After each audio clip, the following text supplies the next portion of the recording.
Do you know what could drive a grandmother to plan the death of her own son-in-law? Tallahassee, 2014. Dan Markel, a young law professor, pulled into his garage thinking about the day ahead. Moments later, his world was cut short. A man who spent his life teaching justice became the victim of a family's darkest plan. If this already has you on edge, like and subscribe. Stay with the story. Dan Markel was just 36. He was a respected professor at Florida State University, known for writing about punishment, family, and the law. His students described him as sharp, intense, but also deeply devoted to his children. He wasn't famous outside of classrooms, but inside his home life, things were unraveling.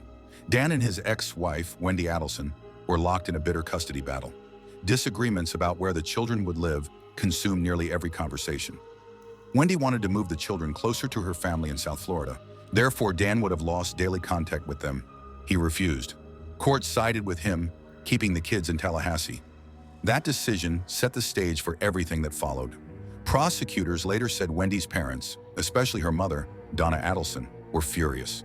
To them, this wasn't just a court ruling, it was the loss of control over their daughter and grandchildren. If you were in Dan's shoes, would you fight to keep the kids close or let them move for peace? Comment your answer. I want to see where you stand. As months passed, investigators say conversations inside the Adelson family turned darker. Donna and her husband Harvey were wealthy, well-connected, and accustomed to influence. But no amount of influence could bend the custody order. Therefore, suspicion grew that they looked for another way out. In July 2014, that other way arrived in Dan's garage.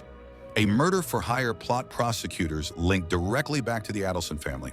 Payments, intermediaries, and hired gunmen created a chain of events that ended in 2 gunshots. The investigation stretched on for years. Detectives followed money trails, recorded phone calls, and pressured insiders to testify. Each new piece pointed back to the same uncomfortable truth. The killing was not random, it was rooted in family conflict. When Donna Adelson finally stood trial in 2025, she was not the picture of a violent criminal. She was a grandmother in her 70s.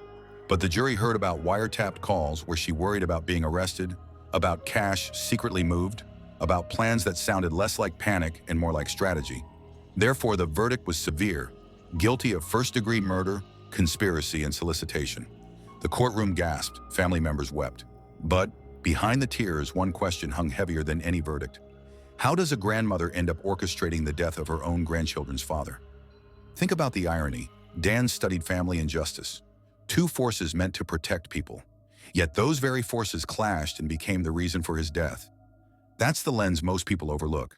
This wasn't just about money, it was about control, fear, and the desperate desire to hold on to family at any cost.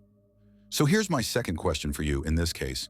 What do you think was stronger, love, fear, or control?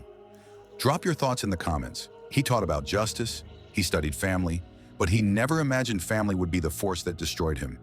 If you think this case was unsettling, wait until you see The Shocking Mystery of Jade McKissick. That story takes twists you won't see coming. Watch it next on my channel.